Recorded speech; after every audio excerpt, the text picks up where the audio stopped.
La confesión que hizo el expresidente Jordi Pujol era y es un tema personal suyo y de su familia. Personal seu y de la seva familia. Como hizo Poncio Pilatos, el presidente de la Generalitat se ha lavado las manos sobre su vinculación y relación con la fortuna oculta de Jordi Pujol. No tiene nada que ver conmigo, ha dicho su delfín al frente del gobierno catalán. Ni una condena pública, ni una autocrítica. Frontón total de Artur Mas en una comparecencia inédita de la que analizamos ya las 5 W. Beatriz Rojo, muy buenas noches. Empezamos con el qué. Muy buenas noches. Pues la comparecencia de Artur Mas en la Comisión de Investigación del Parlamento sobre la fortuna oculta de Jordi Pujol y la trama de las ITV protagonizada por uno de sus hijos, por Oriol. Han sido varias horas en las que Mas ha tenido que responder a preguntas de toda la oposición. El cuándo, bueno, parecía que esta comparecencia no se iba a producir jamás, pero finalmente ha llegado una fecha para la historia, 9 de febrero de 2014, y el dónde, en el Parlamento de Cataluña, ante todos los grupos que componen la Cámara. Por cierto, es la primera vez que un presidente de la Generalitat comparece en una comisión de investigación. Jamás había ocurrido anteriormente, y el quién, pues los protagonistas son claramente dos. Jordi Pujol, el que fue en su día consejero de Economía y posteriormente su conseller en CAP, y Mas se enfrentaba a preguntas concretas sobre hasta qué punto conocía dicha fortuna, sobre si ayudó a ocultarla o sobre si él o su partido se beneficiaron por alguna de las tramas corruptas que salpican a los Pujol. Y finalmente el cómo. La comparecencia se produce por petición de Esquerra Republicana de Cataluña. Los independentistas han sido los que, tras haberla vetado hasta en 4 ocasiones, solicitaron a finales de enero, para sorpresa de todos los partidos, que Mas declarase. ¿A qué se debe este cambio de actitud? Y para más incoherencia, Oriol Junqueras ha sido el único jefe de las fuerzas parlamentarias que ha rehusado interpelar al presidente.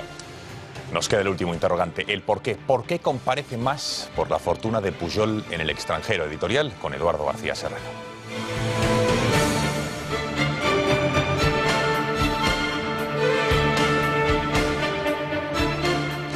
Buenas noches, Gonzalo, Beatriz. La célebre venganza catalana que señoreó el Mediterráneo en la Edad Media y el Renacimiento ha alcanzado hoy a Artur Mas, pero no de la mano de los almogávares, sino de Esquerra Republicana de Cataluña, que ha puesto en la picota de una comparecencia parlamentaria al presidente de la Generalitat para hacerle pagar su tibieza separatista en las vísperas de lo que, con voluntad de declaración de independencia, se quedó en ópera bufa, la pantomima del referéndum del 9N. Esquerra Republicana le retiró a Mas sus pretorianos y ha tenido que ir al Parlamento a dar explicaciones sobre la fortuna de su padrino y patriarca, Jordi Pujol. Es camoteada al fisco y escondida en paraísos no muy lejanos. ¿Podía ignorar Artur Mas el trilerismo fiscal y financiero de Pujol, habiendo sido su delfín, su conseller de Economía y su conseller en CAP? Escasamente posible y altamente improbable. Aunque mañana el aparato propagandístico del nacionalismo nos contará un cuento sobre cómo la tenebrosa y rapaz España persigue a Mas y a Pujol mientras Esquerra se frota las manos entre bambalinas. Repasamos el resto de la actualidad en titulares.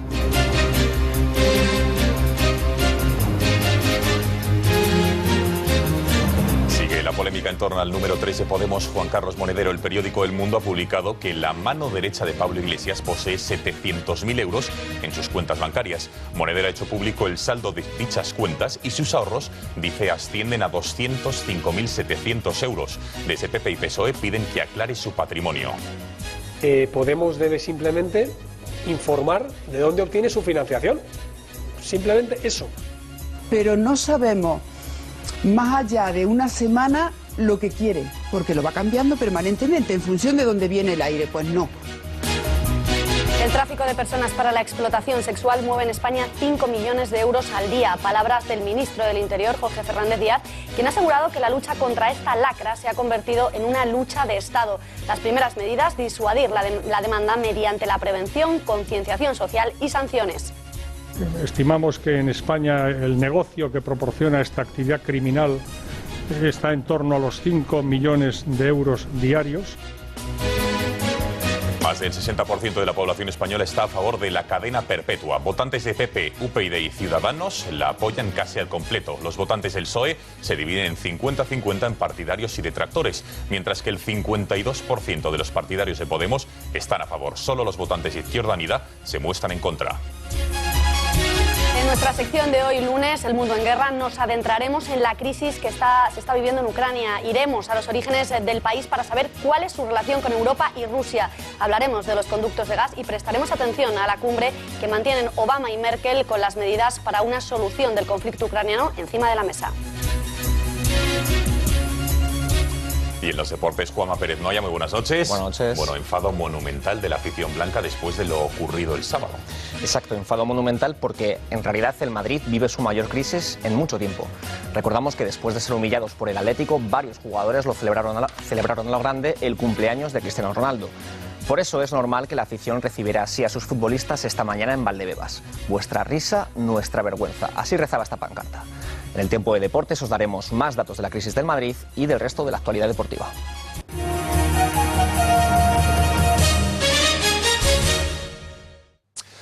Juan Carlos Monedero sigue dando de qué hablar, esta vez a cuenta de los ahorros que tienen las 3 cuentas corrientes que supuestamente posee. La suma total del dinero invertido asciende a 205.769 euros. Una documentación que el número 3 de Podemos ha enviado a varios periodistas. En una de las cuentas tendría un saldo de más de 67.000 euros. En otra de ellas 77,75 euros. Mientras que en la tercera cuenta, a nombre de la sociedad Caja Resistencia Motiva 2, el líder de la formación morada afirma tener 138.500 euros.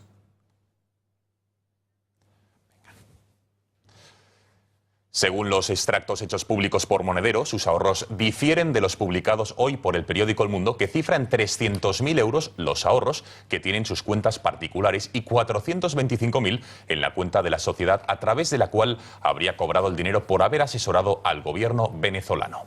Desde el partido siguen clamando contra la campaña que dicen se ha orquestado contra Monedero. El miembro de la ejecutiva de Podemos, Luis Alegre, ha vuelto a defender la buena praxis de Monedero y ha reiterado que no le van a cesar porque su actuación es legal, ética y estética.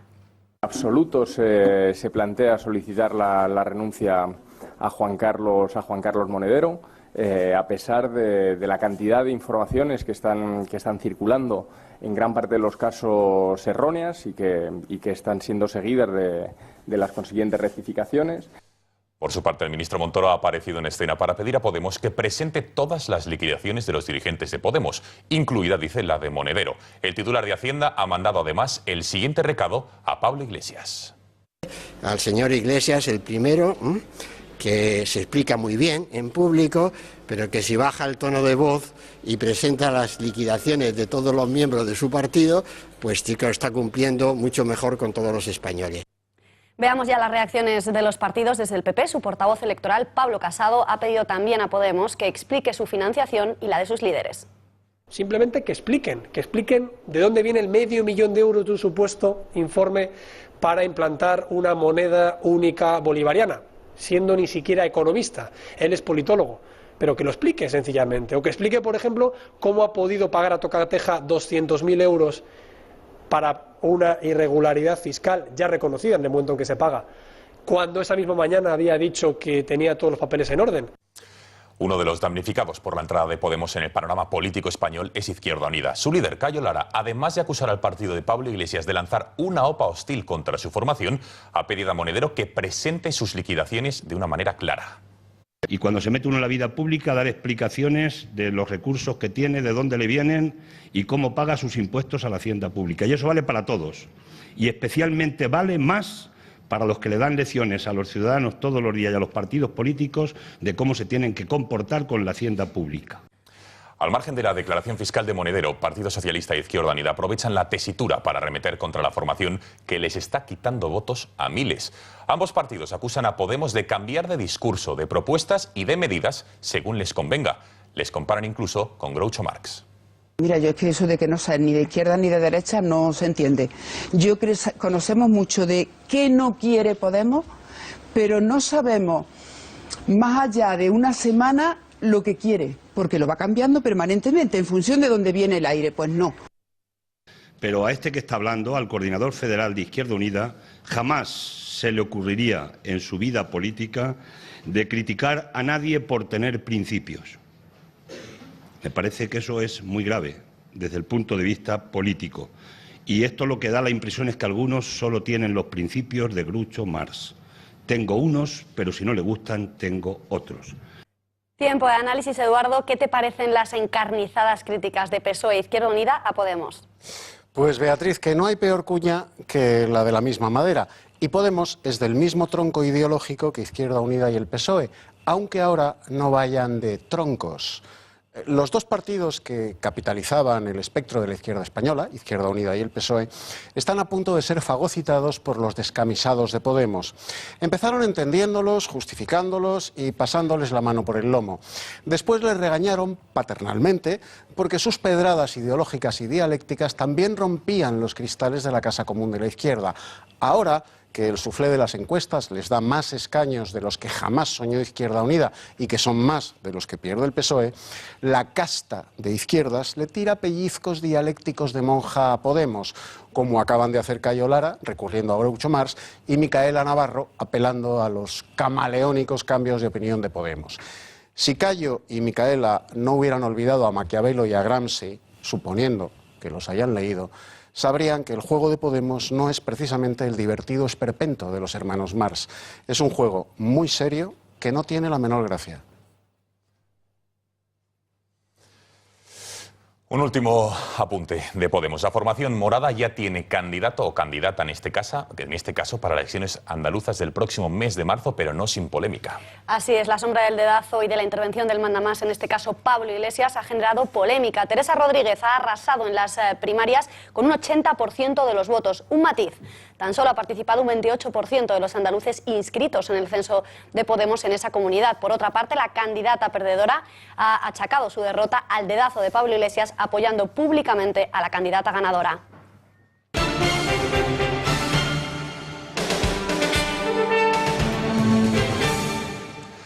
Por primera vez en la historia de nuestra joven democracia, un presidente de la Generalitat de Cataluña ha comparecido en una comisión de investigación. El dudoso honor lo tiene Artur Mas, actual jefe del Ejecutivo catalán. Lo ha hecho para dar explicaciones sobre la fortuna oculta que durante más de 30 años ha tenido Pujol en el extranjero y para explicar las dudosas concesiones que durante mucho tiempo se dieron a las ITV. Como era de esperar, no ha habido ni una condena pública ni la más mínima autocrítica. Mas ha negado tener ninguna cuenta en el extranjero, ha negado también haber protegido a Pujol y ha desvinculado la herencia de los Pujol de los gobiernos de CiU.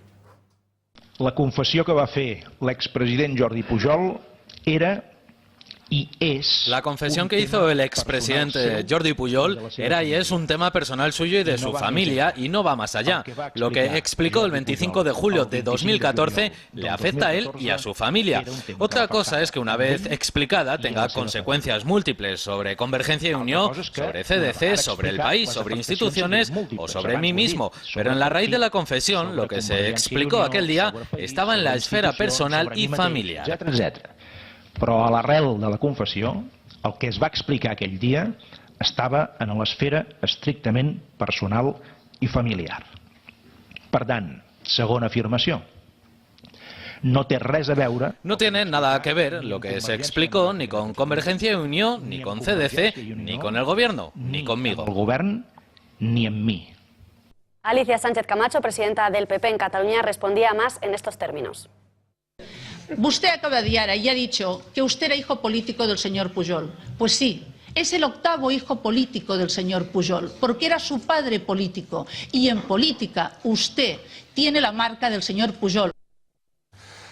Cambiamos de asunto y es que la trata de personas para la explotación sexual mueve en España diariamente 5 millones de euros. Ante este panorama, la Policía Nacional va a reforzar las medidas para, sobre todo, disuadir la demanda mediante la prevención, la concienciación social y las sanciones. El Gobierno va a presentar medidas concretas como potenciar la concienciación con campañas de publicidad. Por otra parte, impulsarán las multas a clientes que demanden servicios sexuales cerca de colegios o en los viales de arcenes en carreteras. En España, este tipo de redes mueve al año 1.825 millones de euros. El ministro de Interior, Jorge Fernández Díaz, ha añadido que 12 millones de personas son víctimas de la trata para fines sexuales en más de 160 países. En España, tras 2 años, dice, de lucha sin cuartel, se han detenido a 1.450 personas y se ha liberado atención a más de 11.000 víctimas de la explotación sexual.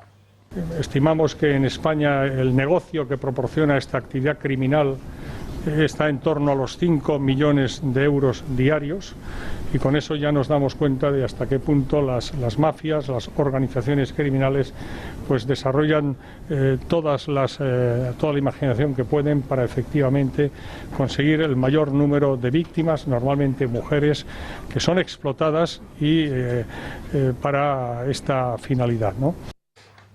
Este asunto es sin duda el motivo de nuestro cara a cara de hoy entre el periodista y escritor José Javier Esparza y la periodista Almudena Negro.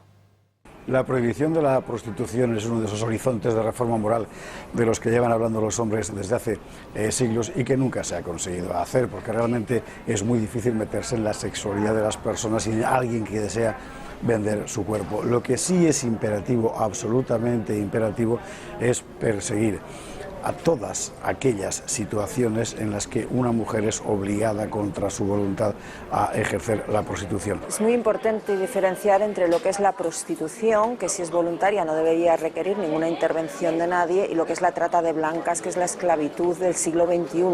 En cuanto a la prostitución, desde luego sorprenden los datos de España que ofrece la organización APRAM, cuando tenemos que ver que, por ejemplo, el 39% de los hombres españoles recurren a servicios de prostitución frente a solo un 19% de suizos, un 13% de suecos o un 15% de austríacos.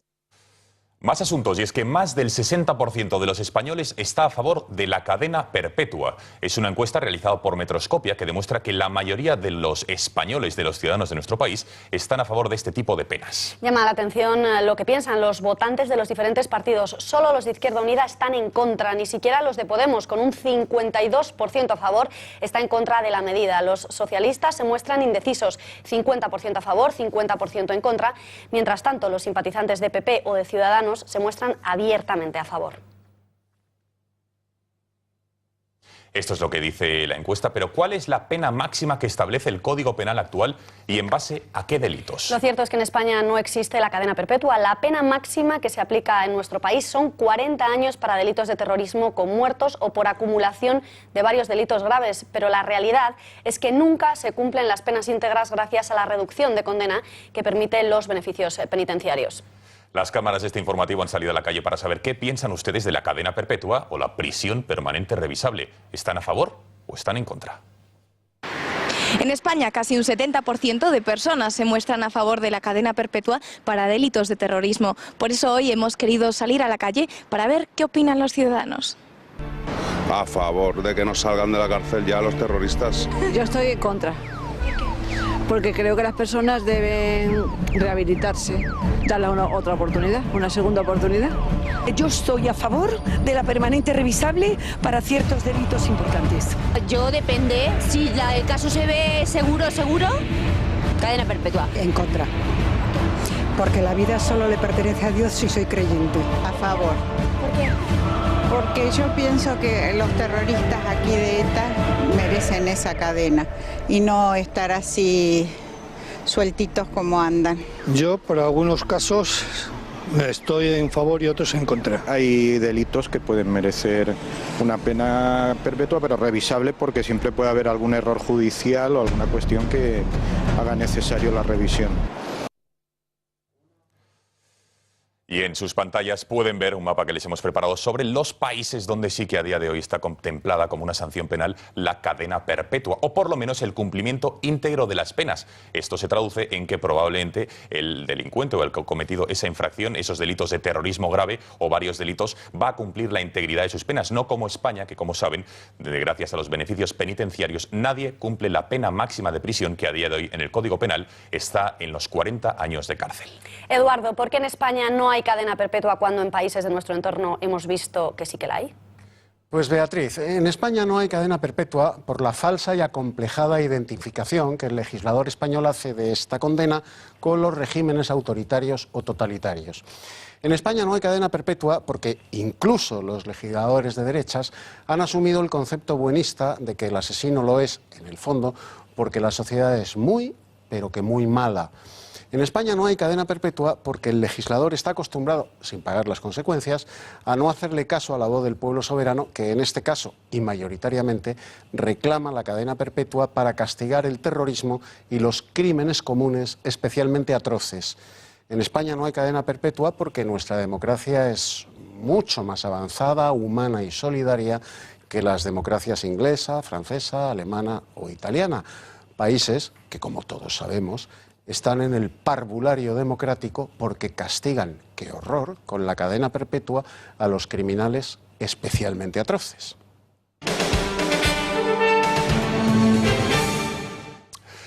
Grecia sigue dando de qué hablar. Hoy el presidente de la Comisión Europea, Jean-Claude Juncker, ha dicho que el país heleno no puede pretender que Europa acepte su programa unilateralmente y sin condiciones. En ciertos sectores del viejo continente ya se empieza a estudiar planes para la salida de Grecia del euro. Tras unos días de calma tensa, las bolsas han vuelto a notar la incertidumbre helena. Tanto la bolsa de Atenas como el IBEX 35 han cerrado con pérdidas. La bolsa helena ha caído un 6%, mientras que la prima de riesgo sigue disparada, rozando los 1.100 puntos. En nuestro país, el IBEX se deja un 2,22% y la prima se alza hasta los 116 puntos. Poco a poco vamos conociendo las primeras medidas del gobierno de Syriza y a tenor de lo que se va publicando, ¿quién no votaría a esta formación? Hemos escogido las 8 más llamativas y todas y cada una de ellas implica un aumento del gasto considerable. Tiempo habrá de analizar cómo pagar este gran desembolso. Comenzamos con la primera. Se ofrecerán vales de comida a las familias más necesitadas. Además, a 300.000 hogares no tendrán que pagar la electricidad en sus casas en el país heleno. Se les regalará la luz y también el salario mínimo cambia. Sube en casi 200 euros, pasando desde los 586 euros actuales a los 751 que ha prometido Tsipras. También prohibirá por ley los desahucios de las primeras viviendas. Se abre así la puerta a no pagar la hipoteca, lo veremos. Medidas también para los mayores. A los jubilados que ganen menos de 700 euros se les dará una paga extra en Navidad. Por su parte, los empleados públicos que fueron despedidos tendrán que ser recontratados. Y por último, se prohíbe privatizar las redes o infraestructuras del Estado, al tiempo que se reducen gastos vendiendo aviones del Estado, coches oficiales y recortando los gastos de seguridad. ¿Son populistas estas medidas que acaban de ver del gobierno heleno? Hemos querido preguntar a un analista financiero para que las valore. Tenemos conexión con el socio director de Omega IGF, José Manuel Pazos. Señor Pazos, usted dirá. La responsabilidad de un partido político exige no solo saber en qué va a emplear los recursos, sino de dónde va a obtenerlos. Es fácil estar de acuerdo que parte de esos recursos se dediquen a atender necesidades de aspectos de primera necesidad por parte de los ciudadanos, pero al mismo tiempo también tiene que ser algo que sea sostenible, de modo que, como digo, esa responsabilidad exigiría a los líderes políticos griegos que centrasen su atención no solo en dónde van a gastar unos recursos que en estos momentos no disponen, sino de dónde los van a obtener. Y yo creo que este es un poco donde está la clave. Aquí está la dificultad. No tanto estamos en desacuerdo con aquello a lo que se puede destinar parte de esos recursos, sino la necesidad de obtenerlos y la necesidad de sostener en el tiempo esa obtención.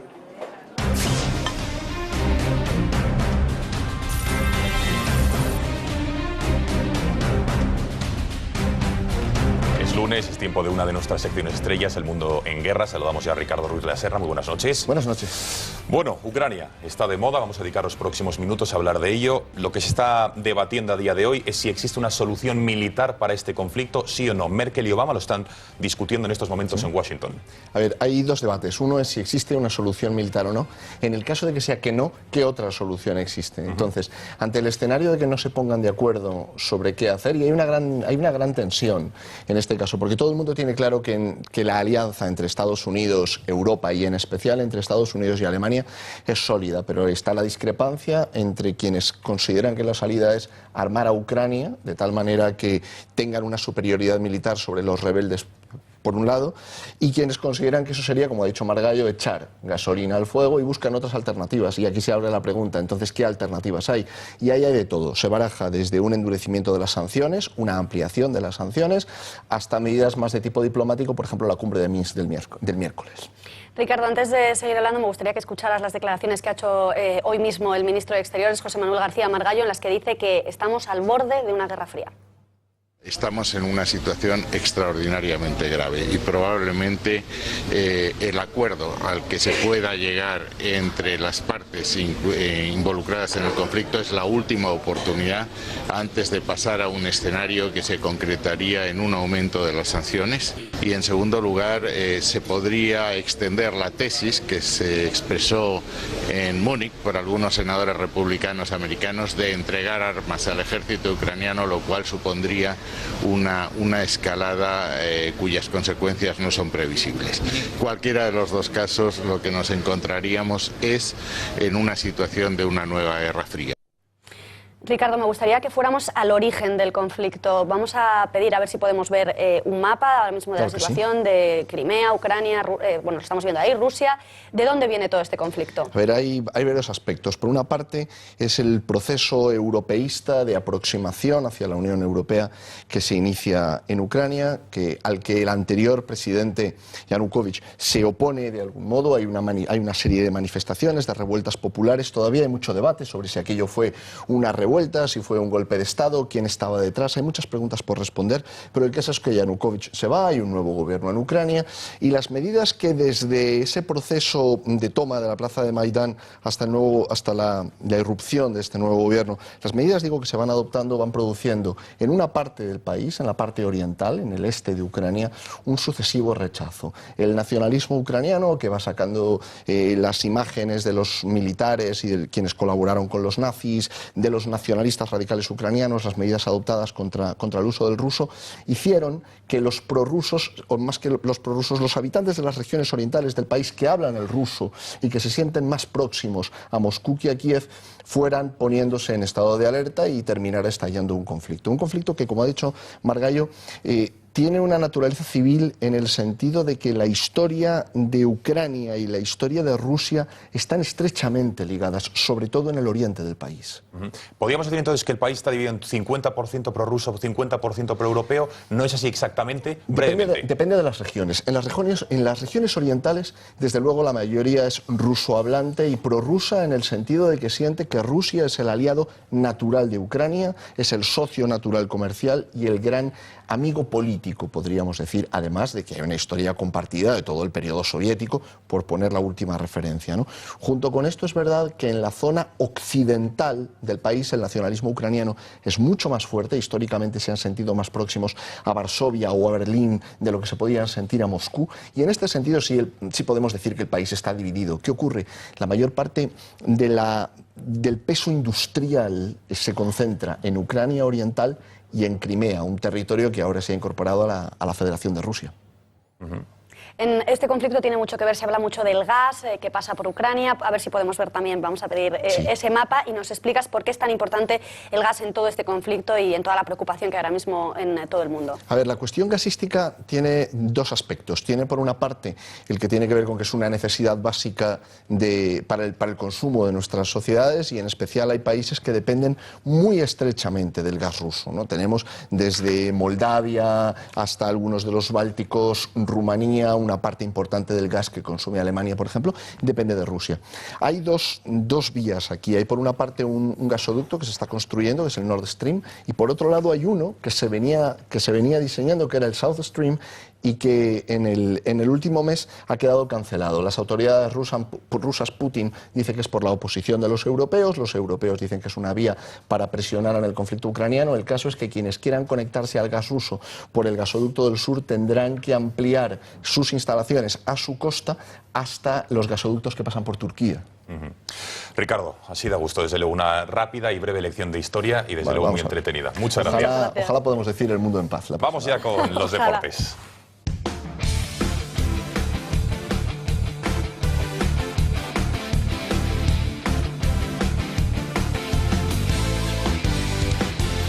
Tiempo ya para los deportes. Juanma, Florentino ha llamado al orden a la plantilla del Madrid. Eso es. Florentino Pérez ha estado hoy en Valdebebas porque el presidente del Real Madrid ha pedido explicaciones a Carlo Ancelotti y a su plantilla.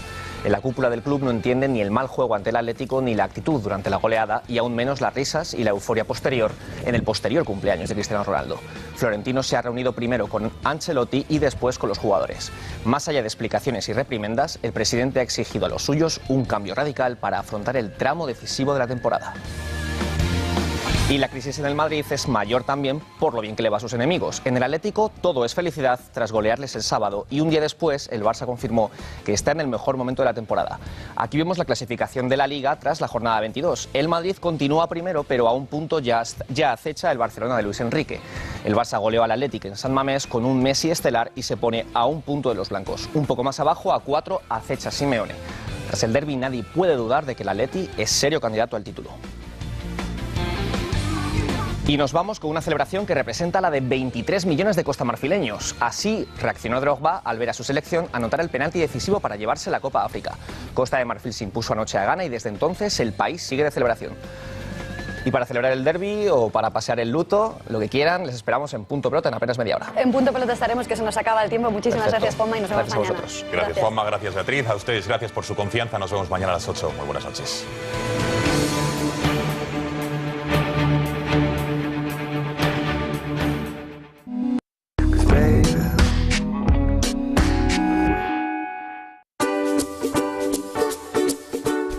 Hola, la nevera forma parte de nuestras vidas, pero seguro que no sabéis cuál es el mejor lugar donde colocarla. No es que me haya dado ahora por hacer Feng Shui, sino quiero reflexionar con vosotros si la tenéis bien ubicada dentro de la cocina.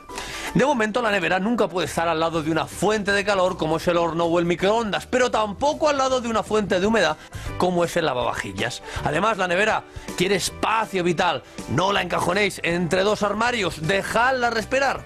Ya sabéis, una buena ubicación de los electrodomésticos os ahorrará energía y dinero.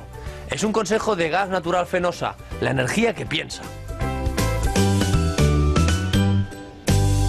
Todos los inversores sois como dos gotas de agua. Sois fríos